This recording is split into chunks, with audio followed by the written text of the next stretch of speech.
Bangla TV 71-এ চোখ রাখুন। এখন আমরা দেখতে পাচ্ছি জাতীয় প্রেস ক্লাবের সামনে মানববন্ধন করে যাচ্ছে। ধর্ষণের শাস্তির জন্য তারা মানববন্ধন করছে। এখানে হাজারে হাজারে মহিলা জনগণ নিয়ে মানববন্ধন করছে। আমরা একটু কমিটির সভাপতির সাথে ওনার সাথে কথা বলবো, তাদের কি উদ্দেশ্য, তারা কি বলতে চায়, সরকার পক্ষে কি বলতে চায়, আমরা একটু কথা বলবো। আমাদের সঙ্গে থাকো। আজকে জাতীয় গার্হস্থ্য নারী শ্রমিক ইউনিয়নের ব্যানারে জাতীয় গার্হস্থ্য নারী শ্রমিক ইউনিয়নের যে সদস্য আছেন তারা সবাই আজকে মাঠে নেমে এসেছে। কারণ আজকে আমরা দেখছি বাংলাদেশের কোথাও নারী শিশুদের কোনো নিরাপত্তা নাই। তারা প্রত্যেকটা ক্ষেত্রে ঘর থেকে শুরু করে অফিস আদালত, স্কুল, কলেজ, মাদ্রাসা সব জায়গায় তারা পাশবিক নির্যাতনের শিকার হচ্ছেন, তারা ধর্ষিত হচ্ছেন। এবং যারা ধর্ষক তাদের কোনো বিচার হচ্ছে না, তারা বিচার পাচ্ছেন না। উল্টা নারীদেরকে চরিত্রহীন বলছে। ধর্ষকরা আইনের ফাঁক ফুকর দিয়ে বেরিয়ে যাচ্ছে। কিন্তু গতকালকে আমরা দেখলাম, আমরা যারা রাজপথে ছিলাম বা যারা এই আইন পাশ করার জন্য বারবার সরকারের কাছে রাজপথে ছিল, সবাইকে আমরা ধন্যবাদ জানাচ্ছি এবং সরকারকে ধন্যবাদ জানাচ্ছি, মাননীয় প্রধানমন্ত্রীকে ধন্যবাদ জানাচ্ছি যে গতকালকে নারী ও শিশু আইনের পরিবর্তন এনেছে এবং সেখানে 180 দিনের মধ্যে বিচার কার্যক্রম শেষ করে বিচার যারা ধর্ষক তাদেরকে মৃত্যুদণ্ড দেওয়ার জন্য বলছেন। তা আমরা আজকে এখানে দাঁড়িয়েছি, গার্হস্থ্য নারীরা নেমে এসেছে যে শুধু নারীদের বলতে না, তারা যে গৃহ শ্রমিক বাসা বাড়িতে কাজ করে তাদেরকে ব্যাপারও যেন একই শাস্তি দাবি করছে তারা। এবং এটা যদি করা হয়, তারা মনে করছে যে যখন অ্যাসিড নিক্ষেপ করছিলেন বাংলাদেশে, তখন এই অ্যাসিডের বিরুদ্ধে যখন মৃত্যুদণ্ড দেওয়া হয়েছিল, আইন পাশ করা হয়েছে, তদ্রূপ কালকেও নারী ও শিশুদের জন্য যে দর্শকদের জন্য যে মৃত্যুদণ্ড কার্যকর করা হয় সেটা তারা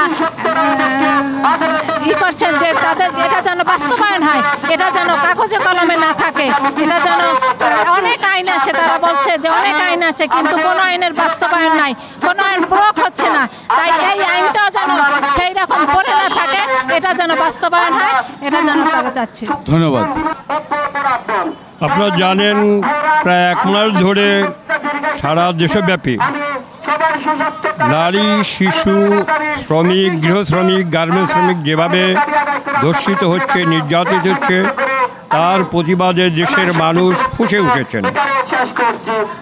মানুষের এই দাবির প্রতি সম্মান জানিয়ে সরকার গতকালকে মন্ত্রিসভায় নারী ও শিশু নির্যাতন আইন এটা সংশোধন করেছেন এবং বলেছেন যে ধর্ষণজনিত অপরাধ এর সর্বোচ্চ শাস্তি মৃত্যুদণ্ড। আমরা সরকারের এই পদক্ষেপকে ধন্যবাদ জানাই, স্বাগত জানাই। আমরা ধন্যবাদ জানাই এই দেশের মানুষকে যারা আন্দোলন করেছেন এই ধর্ষণের বিরুদ্ধে। আমরা আজকের এই ঘটনার মধ্য দিয়ে আমরা এমন একটি বাংলাদেশ গড়তে চাই যে বাংলাদেশের একজন নারী মধ্যরাতে নুপুর পায়ে দিয়ে হেঁটে যাবেন, তার কোনো ভয়ভীতি থাকবে না। কিন্তু আজকে আমরা লক্ষ্য করছি নারী রাতে তো দূরে থাক, সে দিনের বেলা ঘরেও নিরাপদ নয়। এর পেছনে যারা দায়ী তা হচ্ছে আমাদের এই বর্তমান আর্থসামাজিক ব্যবস্থা। এই ব্যবস্থায় দর্শকদের তৈরি করে, তাদের লালন করে, তাদের প্রতিপালন করে। ফলে যতক্ষণ পর্যন্ত আমরা এই সমাজ ব্যবস্থাকে না পাল্টাতে পারবো ততক্ষণ পর্যন্ত এই ধরনের ঘটনা ঘটবেই। তবে আইনের কঠোর বাস্তবায়নের মধ্য দিয়ে এটা নিয়ন্ত্রণ করা সম্ভব।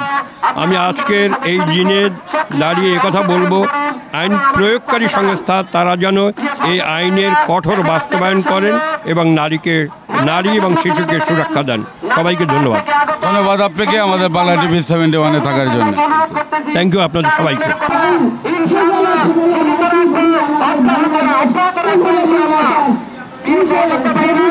এখন আপনাদের সামনে আমরা বলছি